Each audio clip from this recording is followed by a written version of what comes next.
The Khalistan movement, this is deeply significant because the Inauguration Ball, or balls, I think there are a few in total, but certainly they are the golden ticket. Most of the population of America, no, most of the population of the Western world will have been trying to get a ticket to that ball, to be present as Donald Trump danced with his wife in front of the global cameras and a global audience, probably of billions.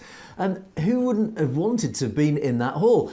And yet Seats for Justice have managed to secure at least 3 tickets. So in other words, those tickets were allocated very, very carefully. The extreme security issues in mind, so everybody in the presence of Donald Trump in that hall will have been vetted 10 times over, which again, as you said, makes a complete mockery of India's claim and the India's legal system that claims that Seats for Justice and Gurpratap Singh Pannu are terrorists. Well, terrorists attending Trump's inauguration ball? Obviously not. So it does make a complete mockery of that. But what it does do, and this is really why I think it's huge news, this has sent a message. Trump has always been about the optics, the visuals.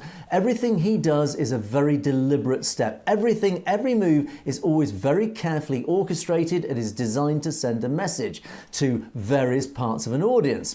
And by inviting Seats for Justice in their relatively large numbers, as it turns out, is sending a very clear message. It is saying, amongst all the other guests, that we also have a place at our table for the Sikh community, but more importantly, the pro-Khalistan community, because of course it's very obvious what Seats for Justice exist for. It's for Khalistan. So this is sending out a very public message, and I think specifically designed and aimed like a sniper's rifle at the Indian government.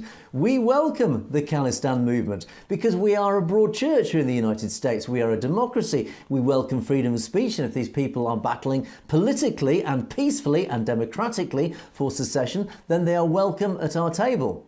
And that is the power of this message. Again, it's not just attending a ball. It's their tickets have been very, very carefully allocated to people within the US population who represent certain things. And everybody in that hall represents something. And clearly something that President Trump, or his administration at least, endorses. Now, Trump himself might not be fully aware that Seats for Justice were there, but certainly his administration were. And it's his administration, overseen by Donald Trump, that are going to dictate the policy over the coming 4 years. So this is massive.